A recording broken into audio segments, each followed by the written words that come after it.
Hello बच्चों, welcome to विप्रमाइंड channel. आज इस सेशन में हम डिस्कस करने वाले हैं केस स्टडी बेस्ड क्वेश्चन। और ये जो क्वेश्चन है it is based on the chapter triangles. So let's start with this session. So the given question here is two poles 30 feet and 50 feet tall are 40 feet apart and perpendicular to the ground. The poles are supported by wires attached from the top of each pole to the bottom of the other as shown in the figure. A coupling is placed at point C where the two wires cross each other. अब यहां पर हमें तीन questions पूछे गए हैं। पहला question है what is the horizontal distance from C to the taller pole. Second question is how high above the ground is the coupling, and the third question is how far down the wire from the smaller pole is the coupling. Okay, so this is the given question and this is the given diagram. तो यहाँ पर दो poles है A, B and FE। दोनों का height क्या है? ये 30 फीट है और ये 50 फीट है, और दोनों ही पोल्स के बीच में जो डिस्टेंस दिया गया है दैट इज 40 फीट। ओके, सो इसका टॉप इसके बॉटम से कनेक्टेड है विद द वायर और इसका टॉप इसके बॉटम से कनेक्टेड है, और ये वायर जहां पर क्रॉस कर रहे हैं ये पॉइंट सी है, दैट इज वहां पर कपलिंग लगाया गया है। ओके, अब जैसे पहला क्वेश्चन क्या पूछा गया है कि what is the horizontal distance from C to that of taller pole. तो टॉलर पोल का जो हॉरिजॉन्टल डिस्टेंस होगा सी से वो ये डिस्टेंस होगा, यस और नो। अब देखो ये जो डिस्टेंस है वो डी के बराबर ही होगा, तो इसका मतलब हमें डी कैलकुलेट करना है, that is the horizontal distance of this taller pole from point C. Is it clear? तो ये डी जो है इसे हम एक्स कंसीडर कर लेते हैं। Is it clear? तो ये पहला क्वेश्चन जो है जिसमें हमें ये डिस्टेंस कैलकुलेट करना है, that is x। Next is what is the distance of this coupling that is point C from the ground. तो ग्राउंड से उसका परपेंडिकुलर डिस्टेंस कितना है, दैट इज CD। तो इसे हमें कैलकुलेट करना है, इसे हम y कंसीडर कर लेते हैं। Is it clear? That is the second question. And the third question is how far down the smaller जो पोल है उसके टॉप से ये जो वायर आया है, तो अलोंग द वायर कितना उसका डिस्टेंस है from the top of the smaller pole. Okay, तो मतलब हमें AC का वैल्यू कैलकुलेट करना है। अभी AC जो है इसे हम Z कंसीडर कर लेते हैं। ओके, तो ये Z हमें कैलकुलेट करना है। Is it clear? तो X, Y और Z। So these are the three question that we have to solve. Is it clear? तो अब यहां पर फोकस करिए। पहला, तो जैसे कि मुझे Z की जरूरत है, Z कैलकुलेट करना है, तो यहां पर मुझे पहला तो A की जरूरत पड़ेगी, AE। अब देखो A जो है वो हम इजीली कैसे कैलकुलेट कर सकते हैं? इन ट्राइंगल ABE जो ट्राइंगल है वो एक राइट एंगल ट्राइंगल है जिसमें मुझे दोनों ही साइड्स पता है, AB 30 है और BE जो है वो 40 है। Is it clear? तो यहां से हमें A मिल जाएगा, यस और नो। तो सबसे पहले हम यहां पर A कैलकुलेट करके रख देते हैं। तो पहला, in triangle ABE angle B is 90 degree because जो ये पोल्स है they are perpendicular with the ground, तो ये angle B is 90 degree. So therefore, by Pythagoras theorem, AE square will be nothing but that is hypotenuse square is equal to the sum of the square of other two sides. So AB square plus BE square. This is by Pythagoras theorem. Okay. So what is AB here? 30. So 30 square plus 40 square. So ये हो जाएगा 900 plus 1600. So that is nothing but 2500. So ये आगे हमें AE square. So AE क्या हो जाएगा? Taking square root, तो ये हो जाएगा 50. यस, 50 का स्क्वायर होता है 2500। सो इसका जो लेंथ आ गया AE is nothing but 50 feets. Is it clear? तो AE जो है वो है 50 feets. Is it clear? Now अब जैसे कि यहां पर मुझे X, Y and Z calculate करना है, तो अगर आपने मेरा प्रीवियस वीडियो देखा होगा, एक क्वेश्चन ऐसे ही टाइप का हमने किया था और मैंने आपको बताया था जब भी ऐसे टाइप का कुछ फिगर आता है तो नॉर्मली हम ट्राइंगल्स को सिमिलर प्रूफ करके ज्यादातर वैल्यूज को कैलकुलेट करते हैं। यस, तो मैंने आपको वहां पर बताया था, जैसे यहां पर अगर आप फोकस करेंगे यहां पर ये साइड पे, तो एक ये ट्राइंगल फॉर्म हो रहा है दैट इज ABE। यस, और दूसरा जो ट्राइंगल है that is nothing but CDE। Yes और नो। तो हमेशा देखा जाए तो as per the given information से हम इजीली ABE और CDE ये दोनों ट्राइंगल को इजीली सिमिलर प्रूफ कर सकते हैं। यस, क्योंकि ये देखो ये दोनों एंगल क्या है, 90 है, या तो 90 दिया होता है या तो कभी कभी AB और CD जो है वो पैरेलल दिया होता है, वो माइट बी 90 नहीं होगा बट पैरेलल होगा। यस, जैसे मैंने इसके प्रीवियस एक क्वेश्चन आपको करवाया था। तो यहां पर या तो पैरेलल होगा तो भी करस्पॉन्डिंग से इक्वल हो जाएंगे, और 90 है तो ऑब्वियसली 90 हो गया, और दूसरा ये एंगल जो होगा वो कॉमन होगा दोनों में। Is it clear? तो हम ये दोनों ट्राइंगल को सिमिलर प्रूफ कर सकते हैं by AE test. In the similar way उस तरफ से भी अगर आप देखेंगे तो ये जो दो ट्राइंगल फॉर्म हो रहा है that is FEB and CDB, CDB in the same way ये दोनों 90 होगा और ये एंगल कॉमन होगा। Is it clear? तो ये दोनों ही ये ट्राइंगल और ये ट्राइंगल, ये ट्राइंगल और ये ट्राइंगल को हम सिमिलर प्रूफ करेंगे। उसके बाद इनके साइड्स का रेशियो लेंगे तो उसमें हमें x y z जो है इजीली कैलकुलेट कर सकते हैं। ओके, तो जैसे मैंने आपको बताया पहले हम ये जो ट्राइंगल इसे सिमिलर प्रूफ करते हैं। तो फर्स्ट इन ट्राइंगल, ट्राइंगल का नेमिंग क्या लेंगे? ABE, ABE। अगर ये ट्राइंगल का नाम ABE ले रहे हैं तो दूसरे ट्राइंगल का CDE करस्पॉन्डेंस के हिसाब से ABE एंड ट्राइंगल CDE। अब ये दोनों ट्राइंगल में पहला angle ABE is equals to angle CDE, each 90 degree. ये सुनो, each is 90 degree. Second is angle AEB is congruent to angle CED, CED, AEB and CED, that is angle E is common. This is common angle.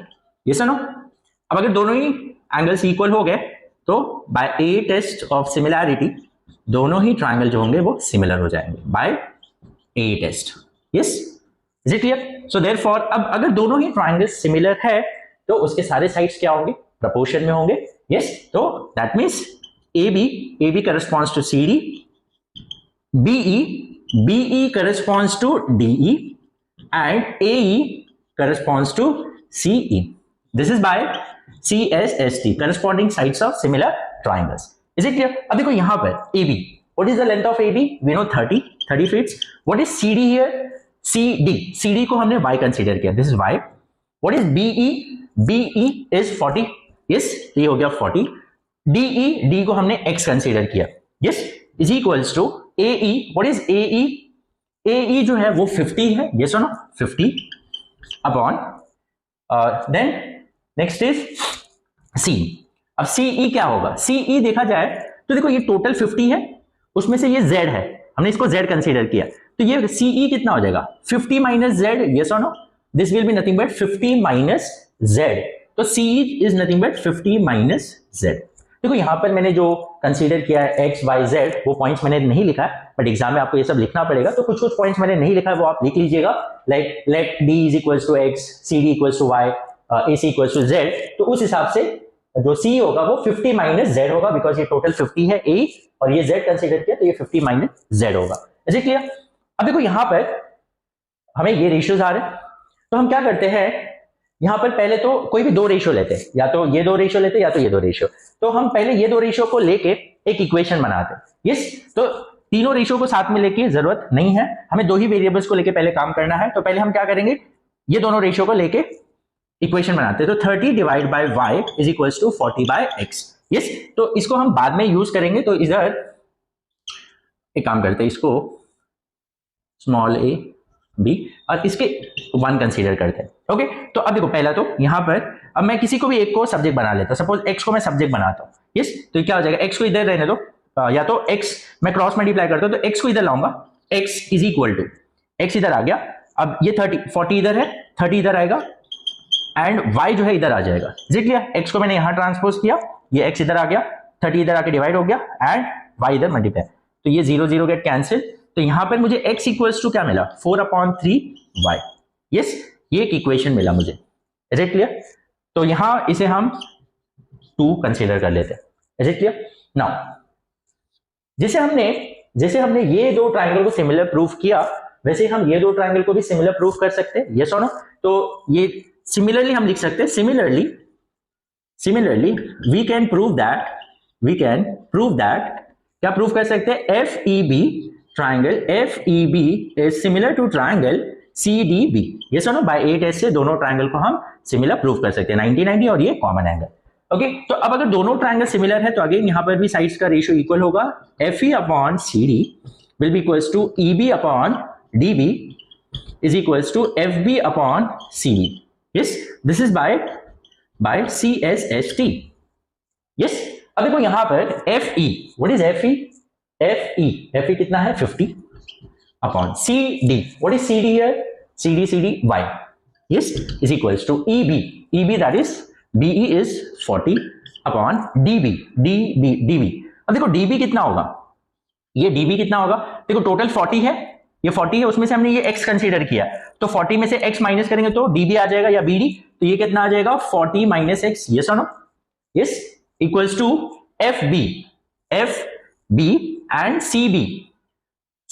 तो देखो F B का ना तो हमें कोई requirement है ना तो सी बी का, और हमने कुछ वहां पर कैलकुलेशन भी नहीं किया, तो वैसे देखा जाए तो ये रेशियो की मुझे जरूरत ही नहीं है।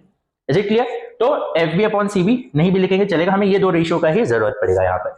अब जैसे कि हमें पता है x इक्वल्स टू दिस, तो x जगह हम यहाँ सब्स्टिट्यूट कर सकते हैं, तो पहले क्रॉस मल्टीप्लाई कर लेते हैं, तो ये हो जाएगा 50 bracket 40 minus X equals to 40 into Y. Okay, अब यहां पर क्या आ जाएगा, this will be 20 and 20 minus 50x is equals to 40y। Yes, अब जैसे कि हमें यहां पर x का वैल्यू पता है इस 4/3, तो ये कितना आ जाएगा 2000 minus 50, it is 4/3y। Yes, x is what 4/3y, तो in the place of x will write 4/3y equals to 40y। Yes, तो अब यहां पर डायरेक्ट कुछ कैंसिल तो होगा नहीं, तो बेटर हम क्या करते हैं 2000 माइनस ये हो जाएगा 200, 50 into 4 that is 200y upon 3 equals to 40y। Cross multiply करते हैं तो ये क्रॉस मल्टीप्लाई हो जाएगा 6000 minus 200y divide by 3 is equals to 40y। Yes, अब ये 3 जो है यहाँ आके मल्टीप्लाई हो जाएगा, तो 6000 minus 200y is equals to 120y। Is it clear? अब यहाँ पर 200 को वहां ट्रांसपोज करेंगे, तो 6000 is equals to 120 plus 200y। Yes, तो अब यहां पर क्या आ जाएगा 6000 is equals to 320y, 320y। Yes, तो यहां से हमें क्या मिलेगा 6000 divide by 320 equals to y। Yes, तो यहां पर अब कैंसिल आउट करते हैं, 0 0 गेट कैंसिल। यस, एंड देखो यहां पर अगर हम 4 के टेबल में कैंसिल आउट करें, 4 into 8 that is 32 and 4 into 1 4, 2 बचा, 4 इंटू 5 दैट इज 20 एंड ये 0। Yes, then 4 into 2 4 into 3, 4 into 3 is 12, कितना बचा यहाँ पर 4 इंटू 3 दैट इज 12 हो गया, अब यहाँ पर बचा 3, अब तो 3 बचा तो ये हो गया 30, तो 4 इंटू 7 दैट इज 28, तो कितना बचेगा 28, तो बचेगा 2, आई टेक 0, तो 0.5, तो ये कितना आया 37.5 divide by 2 is equals to y। Yes, इसे हम और डिवाइड करते हैं, 2 इंटू 1 2, नाउ 2 इंटू 1 2, या डायरेक्टली हम 18 कर सकते हैं 36, तो 0.1 कैरी हुआ, 2 इंटू 7 दैट इज 14, 1 कैरी हुआ, 0 लेंगे 5, तो y is equals to 18.75 units, sorry feet में दिया है, तो y का वैल्यू जो आया, y क्या है, this is CD, so that is the distance of the coupling from the ground and that is nothing but 18.75 feet। Okay, तो ये तो हो गया y का वैल्यू। अब अगर y जो है y ये आ गया, तो हमें x मिल जाएगा, तो x is equals to what, x is nothing but equals to 4/3 into y, तो 4/3 into y is 18.75। यस, अब यहां पर 1 6.3 into 2 that is 6 हो गया, 1 कैरी दैट इज 5, 6.25 इंटू 4 हो जाएगा। यस, तो ये देखो ये कितना हो गया 22 carry 8 and that is 10, 1 carry, ये हो गया 24 25। यस, तो x का वैल्यू कितना आ गया 25, 25.000 आ जाएगा, तो x का वैल्यू कितना आ गया 25 फीट्स। Is it clear? तो यहाँ पर x जो है वो हमें कितना मिल गया 25 feets. Okay, so that is the horizontal distance of this taller pole from the coupling, that is x। Is it clear? तो x का वैल्यू 25 आ गया एंड y का value 18.75। Is it clear? Hope clear हो रहा है। यहाँ पर थोड़ा कैलकुलेशन आपको करना पड़ेगा, बट आपको ये चीज समझ में आ गया, दोनों ट्रायंगल्स को सिमिलर प्रूफ करना है, उसका रेशियोज लेना है। तो पहला यहां से हमें एक रिलेशन मिला यहां से, एंड यहां पर x का वैल्यू सब्स्टिट्यूट किया, तो we got the value of y। Yes, and once we get the value of y हमें x मिल जाएगा। अब जैसे कि अब हमें x मिल चुका है, अब हम क्या करेंगे z फाइंड आउट करना है। तो z जो है वो हम ये जो पहला है इसमें हम कोई भी एक दो रेशियो को लेके सॉल्व कर सकते हैं। जैसे कि ये हम 40/x is equal to 50/50 minus z। Yes, ये रेशियो हमारे पास है। यस, अब ये रेशियो में x भी हमें पता है दैट इज 25, तो ये हो जाएगा 40 divide by 25 is equals to 50 divide by 50 minus z। Okay, अब यहां पर क्रॉस मल्टीप्लाई करते हैं, या पहले तो ये सीधा सीधा कैंसिल आउट जो होता है। यस, तो 5 into 8 5 into 5। Is it clear? अब यहां पर क्रॉस मल्टीप्लाई तो 8 और ये 50 इधर है, तो 50 minus z is equals to 5 into this that is 250। Yes, अब ये कितना हो जाएगा, this will be nothing but 400 minus 8z is equals to 250। 8z को वहां लेके जाते हैं, तो 400 minus 250 is equals to 8z। ये कितना आ जाएगा, this will be nothing but 150 equals to 8z। तो z देखा जाए तो कितना आ जाएगा 150 divide by 8। Now 2 into 4 2 into 7 that is ये 75 आ जाएगा। तो 75 by 4, तो z का वैल्यू कितना आ रहा है 75 by 4 फीट। अब अगर हम इसे डेसिमल में कन्वर्ट करना चाहें तो 4 into 1 4, 4 into 1 4, कितना बचा 3 बचा, तो ये हो जाएगा 35, 4 into 8 32, 3 बचेगा 0 लेंगे, point 4 into 7 that is 28, 4 into 7 that is 28, 2 बचेगा तो 0 दैट इज 5। तो इसका मतलब क्या आ गया 18.75। Is it clear? 18.75 will be nothing but the distance of C from the top of this smaller pole. Is it clear? So Z का value आ गया 18.75 feet. Hope you have understood. तो यहाँ पर जैसे मैंने आपको बताया कॉन्सेप्ट, पहला तो आपको ये ट्रायंगल का पाइथागोरस थ्योरम अप्लाई करके ए कैलकुलेट कर लो। उसके बाद जब भी ऐसे टाइप का फिगर आता है मोस्ट प्रोबेबली आपको या तो ये ए बी कैलकुलेट करना होता है, या तो सी डी कैलकुलेट करना होता है, या एफ ई कैलकुलेट करना होता है। इसमें से तो देखा जाए यहाँ पर आपको सिंपली क्या करना था, A B E C D ये दोनों ट्रायंगल को सिमिलर प्रूफ कर दो, ये ट्रायंगल और ये ट्रायंगल को सिमिलर प्रूफ कर दो, इससे आपका काम हो जाता है। उसके बाद साइड्स का रेशियो लोगे तो एज पर द रिक्वायरमेंट जो भी आपको फाइंड आउट करना है एक्स वाई जेड जो भी आपको दिया रहेगा क्वेश्चन में आपको इजीली मिल जाएगा। तो वही बेस्ड पे ये क्वेश्चन भी बनाया गया है। Hope you have understood. If still you have any doubt in any of the step आप मुझे कमेंट सेक्शन में बता सकते हैं। So we'll meet in the next session. Till then, take care. Bye bye.